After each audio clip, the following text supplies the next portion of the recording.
So today we're going to be looking at the Carmate Dashcam 360S. Not to be confused with the original Dashcam 360, this is the DC5000 model.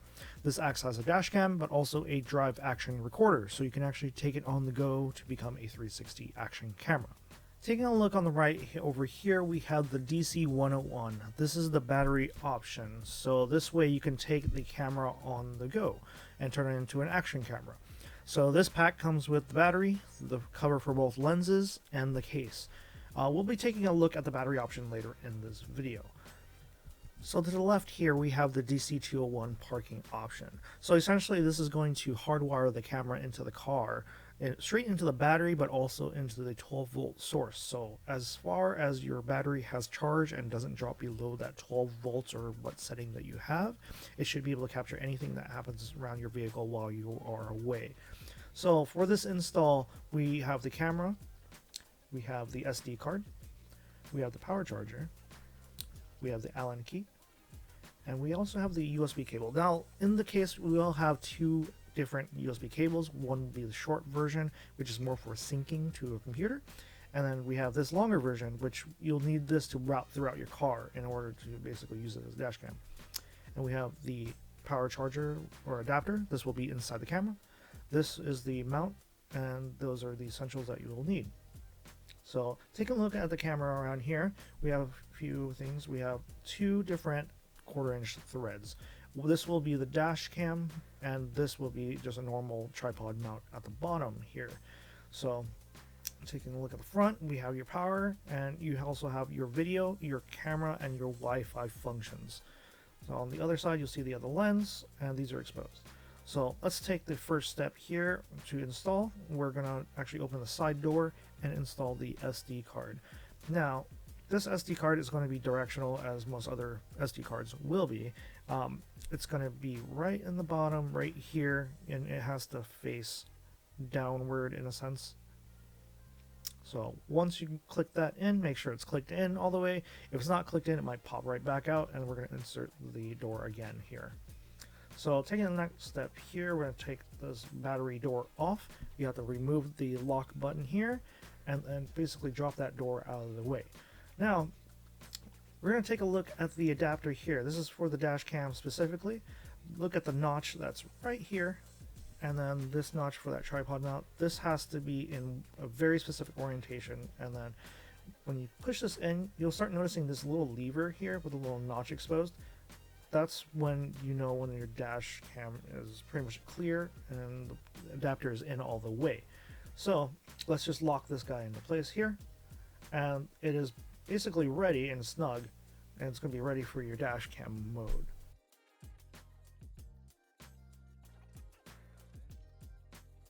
Now, just for reference, we're going to take the USB cable here and just line this up just to get a better idea of how this is going to orient, because this can only go in one direction here.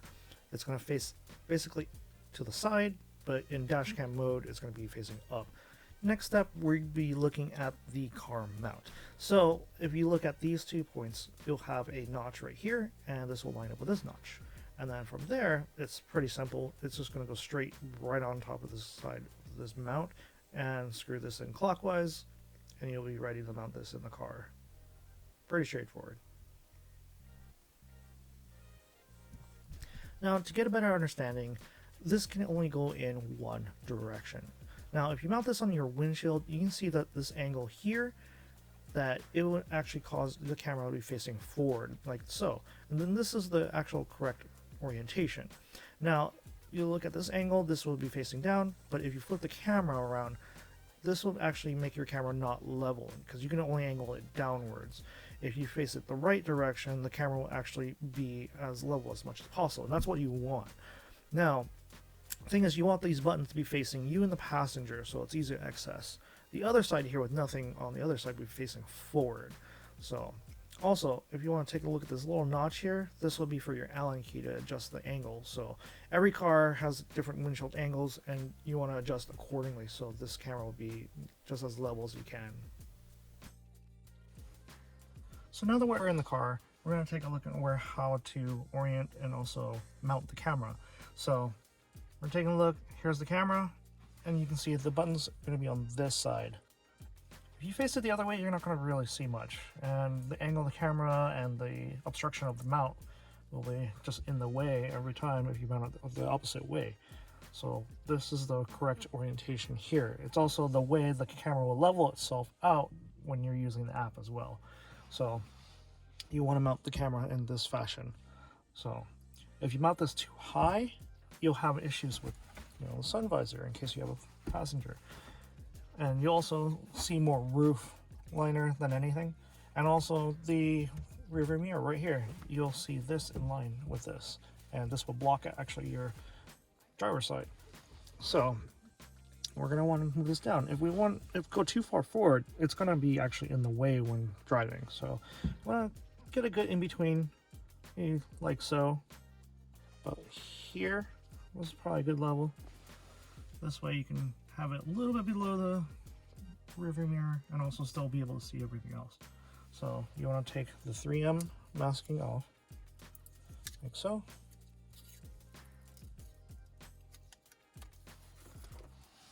And we're going to place this right about here. Now, another thing is it's best to actually put the mount on first and then let it cure, then place the camera, because the weight of the camera might actually fall if the adhesive is not set yet. So for demonstration purposes, this is going to do just fine. When you take the Allen key, you can actually readjust the angle of the camera, but it's already set, so we're good to go. Now, you know, take the USB cable, connect this to the camera, like so. Now, I like to work from top to bottom, mostly because you want this cable out of the way as much as possible. Now, you don't want to have too much slack, otherwise you're going to have cable hanging out everywhere. So I'm just going to tuck this away into the headliner like so, as much as possible. Now, this kit comes with little hooks, so to say, that you can actually put this and tuck it in. This car, however, you can actually tuck this into the A-pillar just like so. It's not too bad. Some older vehicles you can actually tuck it away pretty easily and get away with it, so it's not that bad at all.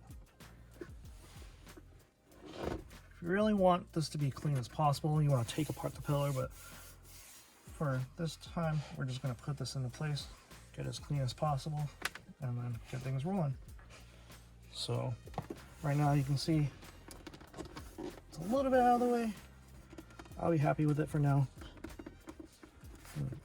See, I can actually just kind of push this and guide it through. It's actually going in pretty well here. Some other cars you can actually pop this on a little bit easy and just get going for that. So once you're done with the cable management and happy as much as possible here, you're going to want to take the Carmate power adapter. So it has two ports, so you can actually plug in a phone to charge at the same time. We're going to be plugging this into the charging port and take the other side and plug this into there, like so. You can power on your accessories and start powering on the camera, and then we'll take a look into the app itself here in just a moment. So now we're going to go into the application here. So first, let's just say we're going to be downloading the application as your first time user. We're going to be looking up the Dashcam 360. The thing is, I made the mistake of downloading the wrong one. So there's a 360 and then a 360S. The 360 will be very particular to that model, whereas the 360S will work for this model, and it actually has a couple more functionalities that are perfect match for this camera. So since I already have it here, we're going to be exiting the App Store, and then we're going to actually go into the settings instead of the application itself. So let's go in the settings and actually go onto the Wi-Fi of the camera. So I've been running a lot of issues with the Wi-Fi itself. It will actually disconnect multiple times, as you'll see in the rest of this video here, but I've had to turn off and on the camera multiple times. It could be that my Wi-Fi in the house is interfering, but it also could be the firmware needs to be updated. I'm not too sure yet, but I did notice a lot of issues with the Wi-Fi dropping. So let's take a look at the app. So I had the app open prior, so this is not the actual home screen as it's trying to connect again. This is the home screen here, so it's trying to connect and it's already asking me to reload. I have a few errors here: camera not found, manual recording folder is full, still image capture is full, so I'm just clear all those guys out. So I'm going to take a look around. You can see here it disconnected again. So once we reconnected it reoriented the camera.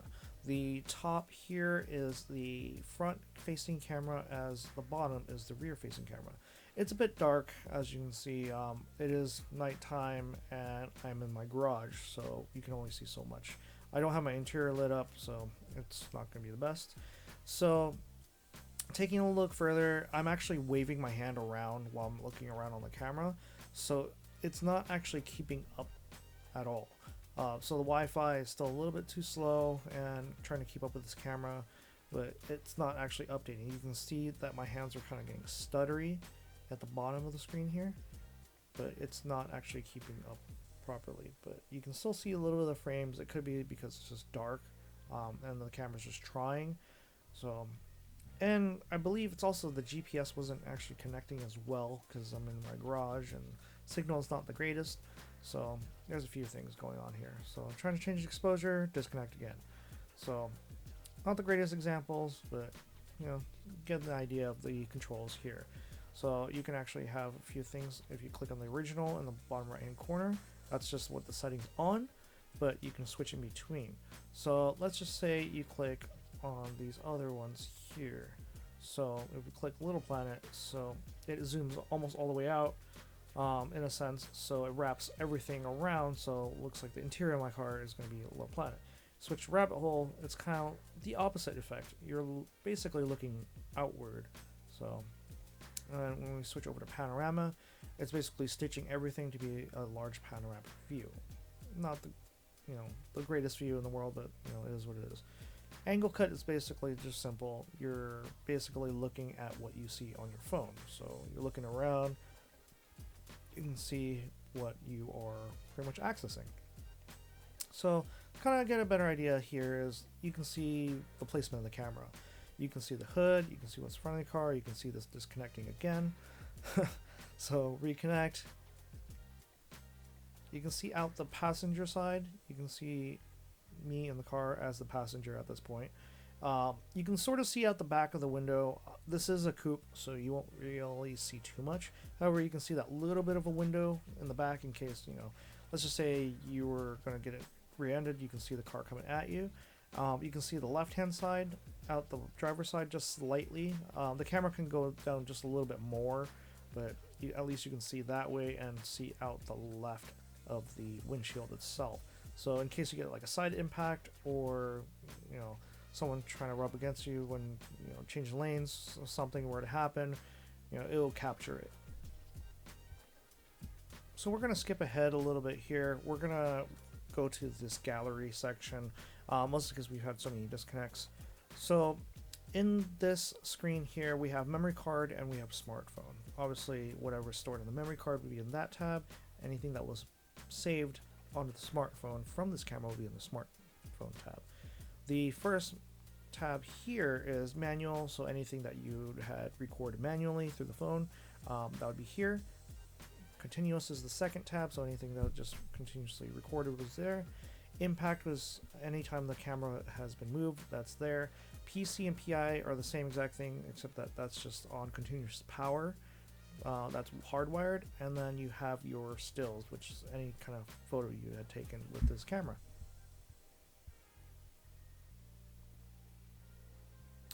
And I kind of flip back here, where this is just the camera in camera angle.